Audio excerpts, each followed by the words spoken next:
নমস্কার, কলকাতা টিভি ডিজিটালে আপনাদের সকলকে স্বাগত জানাই।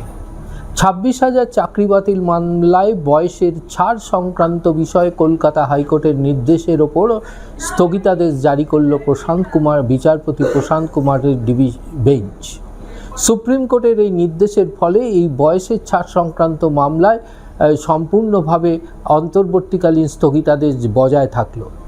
মূলত গত 12ই ডিসেম্বর কলকাতা হাইকোর্টের বিচারপতি অমৃতা সিনহা নির্দেশ জারি করেছিলেন 2016 সালের নিয়োগ প্রক্রিয়ায় যারা চাকরি পেয়েছিলেন, যাদের দাগিদের তালিকায় নাম নেই, সেই সমস্ত যোগ্য প্রার্থীরা পুনরায় তাদের বয়স অতিক্রান্ত হয়ে গেলেও তারা এই বিষয়ে তারা ছাড় পাবেন এবং তারা এই এসএসসি সুপ্রিম কোর্টের নির্দেশে বা আদালতের নির্দেশে যে নতুন নিয়োগ প্রক্রিয়া, সেই নিয়োগ প্রক্রিয়ায় অংশগ্রহণ করতে পারবেন।